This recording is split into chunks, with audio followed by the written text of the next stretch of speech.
Hello everyone, I am Nidhi and welcome to our YouTube channel QCMA Consulting. Before starting the video, I would like to thank everyone who have subscribed to our channel. Thank you so much for the support and I hope every one of you will keep on enjoying and sharing our future upcoming videos as well. In this video, I will be talking about a guideline that Quality Council of India came up with recently. It is called WASH, which stands for Workplace Assessment for Safety and Hygiene. This is basically for post-virus business continuity, and it can prove to be beneficial for organizations across different industries. It lays some well-defined objectives, which include number one, ensuring safe operations and workplace for safeguarding the health and safety of employees, customers, and public at large. Number two, complying with the COVID-19 related requirements as laid down by the government, which includes practicing social distancing, wearing masks, self-health monitoring, etc. And number three, ensuring business continuity to serve the customers as per their needs and requirements. This guideline majorly focuses on 15 key areas which I will be discussing briefly one by one, so keep on watching. The first key area of WASH guideline is management commitment. Key element is that the organization through its top management needs to demonstrate its commitment to safeguard its workplace, employees, customers, and all other related stakeholders from the COVID-19 pandemic. The requirements includes awareness of top management, nomination of senior associate, which means that the top management shall nominate an in charge who will have the overall responsibility to oversee the COVID crisis and also who will manage the operations as per the guidelines. Third requirement is establishing hygiene and safety guidelines. And fourth is provisions necessary resources, which means that the organization shall make provisions for necessary resources required for an effective implementation of the guidelines and its effective monitoring. And what are the recommendations? The recommendations include understanding current situation, being aware of the minimum regularity requirements, directives, and other industry best practices, and availability of resources. Second area is regulatory and other requirements. Key element is that the organization needs to establish and maintain a process of identification of applicable regulatory and other necessary requirements and also determine how these are applicable to its operations and processes to maintain a compliance. Requirements includes identifying applicable requirements, directives, and other guidelines related to COVID-19 pandemic, establishing a protocol of communication and monitoring, also establishing a process for maintaining relevant documents and records for compliance and for other necessary requirements. Recommendations include gap analysis and incorporation, procedure for communication, procedure for handling accidents, and also maintaining a record of those accidents and incidents. Now we come to the third key area, which is business continuity. The key element is that the organization needs to demonstrate its ability to ensure business continuity while also identifying possible disruptions arising out of the COVID-19 crisis. And what are the requirements? Identification of tasks and disruptions while COVID-19 crisis, and also establishing a process for business continuity, measures to eliminate or minimize these disruptions, and provisions for necessary resources to ensure business continuity. The recommendations includes hazard identification and risk analysis, procedure for business continuity, availability of resources, compliance of recommendations to begin operations post lockdown. Fourth key area is risk management. The key element is that the organization needs to be aware of risks arising out of the COVID-19 crisis and also has suitable risk mitigation measures in place for its safe operations. The requirements are identification of the risks with respect to COVID-19 pandemic that may impact the organization, its employees, supply chain, customers, and other stakeholders. Also demonstrating processes to eliminate or minimize disruptions to the business and supply chain. And the third requirement is taking up necessary resources for eliminating or mitigating the risks. The recommendations include risk analysis and mitigation, compliance of ISO 31000, business risk analysis. Fifth key area is communication. Key elements is that the organization needs to determine and establish processes to ensure communication with its stakeholders, including regulatory authorities, to manage and prevent COVID-19 infections. The requirements include communication to stakeholders in the event of COVID crisis, also establishing a process to ensure prompt communication with internal and external stakeholders like suppliers, contractors, customers, remote employees, etc., with regards to COVID-19 measures. The recommendations include knowing who are the stakeholders, both internal and external. The communication process needs to be on real-time basis for undertaking timely measures. Third recommendation is that organization needs to ensure that communication takes place honestly with all the employees and stakeholders and also in a transparent manner. Okay, now we'll move on to the sixth key area, which is hygiene and safety. The key element is that the organization needs to determine necessary practices and demonstrate their implementation to ensure desired levels of hygiene and safety for a safe workplace, safeguarding the safety of all the people, including employees, customers, and public at large. There are many requirements in this area. The first is daily COVID-19 screening for symptoms of COVID-19 infection, which can include thermal scanning, temperature recording, etc. Also recording and reporting the screening results, especially if someone is found with COVID-19. Hand washing and hand sanitizers, using appropriate PPEs, also making sure that the clothing of all the employees, contractors is clean to prevent any contamination, well-defined sanitization and cleaning, also putting up informational signs encouraging risk minimizing behavior can be displayed at prominent locations, provision for food bath mats, and food sprays at entrances should be in place, also practicing and maintaining social distancing in workplace.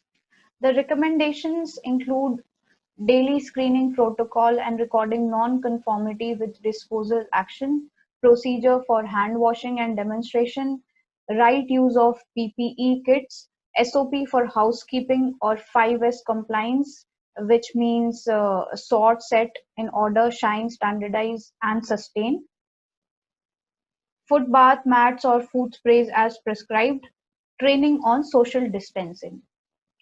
Now let's move on to the seventh key area, which is preventive measures. Key element is that the organization needs to make necessary provisions for handling situations arising out of the possible COVID-19 infections to prevent the spread of infections.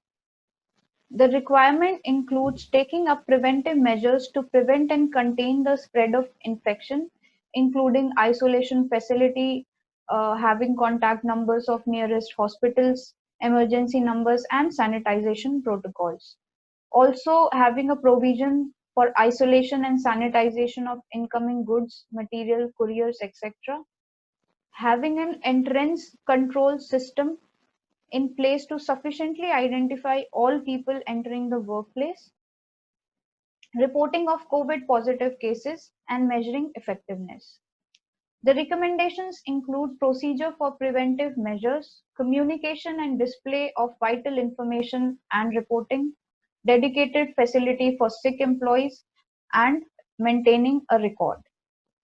Eighth key area is training and awareness. Key element is having provision for effective training needs to be in place to ensure good hygiene and safety practices by the employees, contractors, and visitors. Requirements includes well-trained nominated associates who can be managers or supervisors, provisions of regular training, and awareness of basic preventive measures that can be taken for prevention of COVID-19 infections. Recommendations include training protocols and records, training covers including Arogya Setu app, evaluating the effectiveness of training randomly. Now, the ninth key area is waste management. Key element is that the organization needs to determine the regularity and necessary requirements for waste management and also deploy them to ensure its safe management and disposal. The requirements includes provision for adequate number of dustbins, especially those which are used for disposal of PPEs, consideration of color-coded bins, bags, and containers, well-defined waste management system, also disinfecting inner and outer surfaces of the garbage or dustbins or any other waste bins that are being used. Recommendations include safe handling and management of all the housekeeping activities, also having a procedure for sanitizing dustbins and garbage bags, procedure for waste management, especially the disposal of used PPEs. The 10th key area is ventilation. The key element of this area is that the proper ventilation is essential to ensure that the air circulated is clean, and therefore the organization needs to identify the requirements and also provide measures to maintain the indoor air quality. What are the requirements? These are ensuring well ventilated workplace, ensuring that the toilets and washrooms have exhaust fans, ensuring environmental conditions, and maintaining a mechanism to ensure the utilities.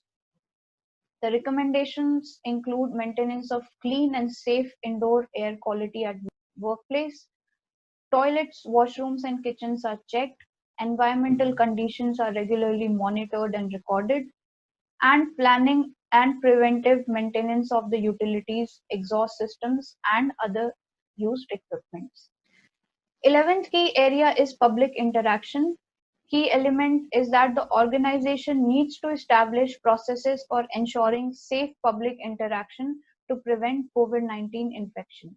The requirements include establishing a process for safe public interactions and having provisions for necessary resources to ensure that safe public interaction. Recommendations include protocols in place to ensure that physical interactions are conducted in a safe manner to minimize the risk. Virtual meetings and trainings can be promoted.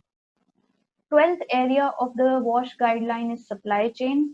Key element is that the organization needs to make provision for communication with the supply chain, including the contractors, and also obtain the assurance from them for a safe workplace and also end-to-end safe operations. The requirements includes communication to the suppliers to overcome any exposure to COVID-19, do's and don'ts while entering and exiting their workplace, and also periodic assurance from the suppliers and contractors on compliance on COVID-19 measures and the government directives. The recommendation includes maintaining record for communication within its supply chain or suppliers and also verification of COVID-19 measures. 13th area is transport management. Key element includes that the organization needs to establish processes for safe travel and transport of people, including their employees, contractors, customers, and goods and materials. The requirements include safe travel and transportation of people, goods, and materials, disinfecting vehicles before the start and after the trip, maintaining a safe distance, use of masks and sanitizers, packing material quarantization, vehicle drivers helpers screening and movement restrictions. Sanitizers shall be provided in all the vehicles all the time. The recommendations include procedure for man and material transportation, procedure for disinfection of vehicles, seat map in passenger vehicles, screening of drivers and records, self-declaration in case of any symptom. 14th key area is documentation required. It says that the organization needs to maintain documented information and records to the extent necessary to support the operation of processes and retain documented information to the extent necessary to have confidence that the processes are being carried out as planned. The requirements are identification and availability of pertinent documents, which means that the organization shall identify and maintain current and updated documentations, instructions, or procedures as mandated by regulatory authorities and the requirements identified by the organizations as mandatory. And also documents should be available at point of use. Recommendations include documented information are maintained, updated, and can be retrieved as per the need. And the last key area of WASH guideline is control of discriminatory practices. It says that the organization needs to identify discriminatory practices, if any, and also ensure provisions to prevent them. The requirements include identifying possible discriminatory practices, which means that the organization shall identify possible discriminatory practices with people having a history of COVID-19 infections, also instituting measures to prevent these discriminatory practices. The recommendations include identifying patients recovered from COVID-19, people traveling from containment zone, sufficient PPE not provided to all level of employees, and communication to stakeholders with respect to the discriminatory practices. So we just saw how incorporating this WASH guideline will help the businesses in their smooth operations by safeguarding the interests of their stakeholders and customers. This is it for this video. If you like this video, please do not forget to hit the like, share and subscribe button. Stay safe. Thank you.